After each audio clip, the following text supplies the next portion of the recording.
XARA can now create smooth flash animations like this, and it takes just a few seconds.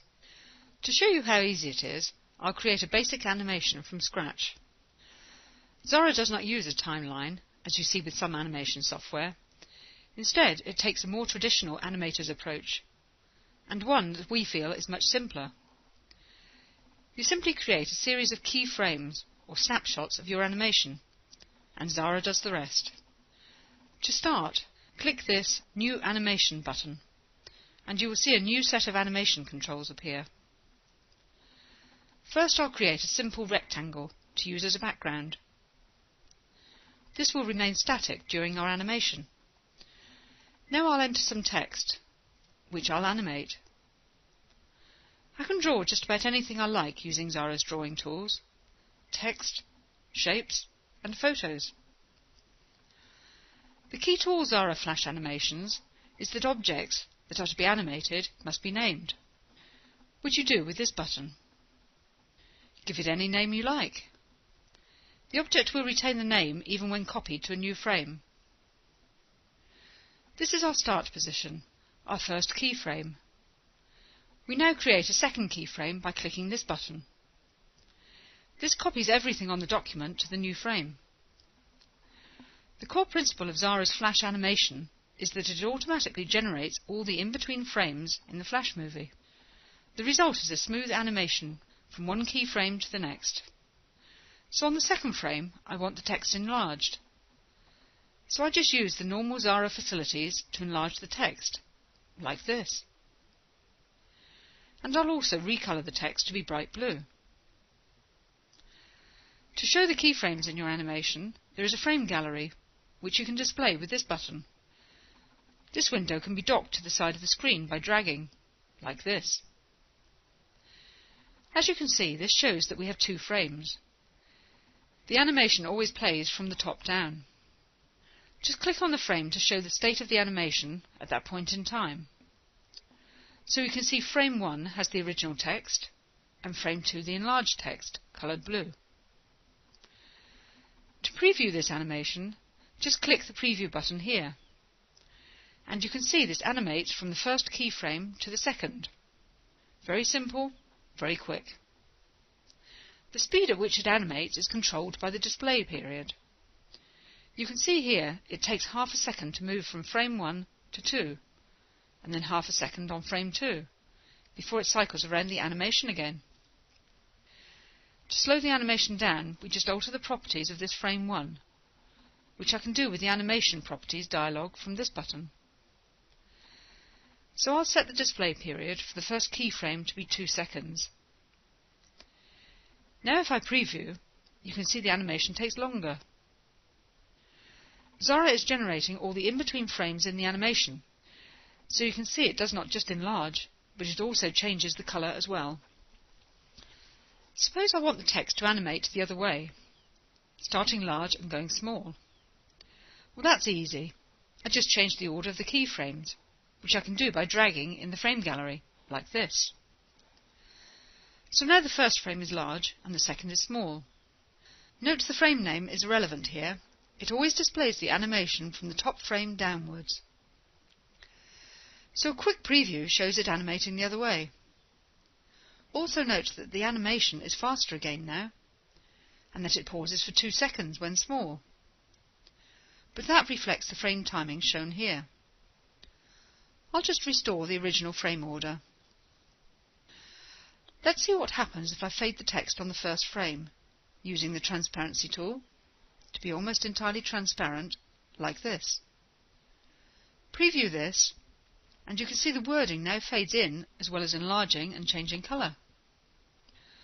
Suppose I wanted to fade it back out again, back to the start position.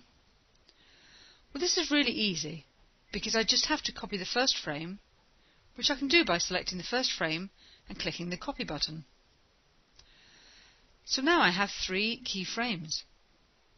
It starts small and faded out, moves to large and blue, and then back to the faded out position on frame 3, which is the same as frame 1.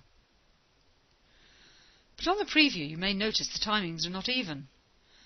But this reflects exactly the timings shown here. 2 seconds for frame 1 to 2, and then half a second back to frame 3, then 2-second delay before starting again. I can change the timing with the animation properties dialog, as shown before. If I want no pause between cycles, I just set the last frame to have a time of 0 seconds, like this, and preview again, so you can see it now cycles smoothly. Let's get more ambitious and include a photo. I'll just drag and drop a JPEG image onto my page from my file system. It's really important that you use JPEG photos only, and that you have them prepared at the exact right size and resolution. When you drag and drop a JPEG file onto XARA, this is exactly the file that will get embedded into the Flash, so the JPEG file size really matters. Fortunately, it's easy in XARA to export your JPEG as any required size and resolution, and to optimize the quality to get the smallest possible file size. This is covered in other demo movies. What I want to do is fade this photo in at the same time as the XARA word fades out. So I've dropped this photo onto frame 2. Remember, I need to name the object because I want to animate it. So as before, click the Name button and give it a name. I want the photo to start small and really faded, so I'll resize it, position it, and adjust its transparency. So that's its starting position. I'll copy the photo and now move to frame 3. Using the Paste in Place option puts it back exactly where it was copied from. So now I'll adjust its size and transparency like this. Let's preview the result. You can immediately see the timing is not ideal, and here you can see that frame 2 takes just half a second, which is where the photo fades in. So I'll adjust the frame timings with the Animation Properties dialog. I'll set the first frame to be 1 second, the second frame to be 2 seconds. By the way, using the Apply button allows me to keep the dialog on screen while changing the selected frame, making this process a whole lot quicker. And preview the result. This is much more like it, and you can see the photo fades in at the same time as the word fades out. So you can have any number of objects moving, changing size, fading in or out as you like.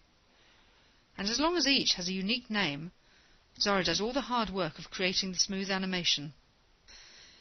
In this case, the photo enlarges to be outside the background, but I can fix that quite easily using the Clip View function in XARA. On the last frame, select the rectangle background, and the photo, and then the Clip View menu option. Now everything is clipped to the rectangle. Earlier we set up the timing of the last frame to be 0, so once it's faded in, it immediately starts the animation again.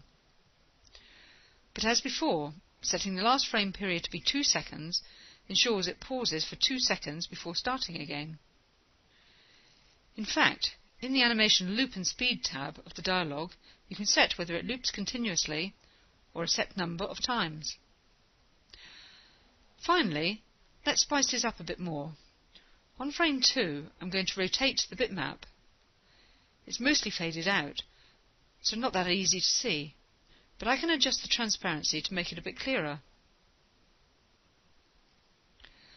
So now it's rotated on frame 2, but not on frame 3. So let's preview. Not bad for a couple of minutes' work, and just 3 keyframes. If you want to see the HTML required to embed this Flash file into your web page, just click the View HTML button here. So, what can you animate?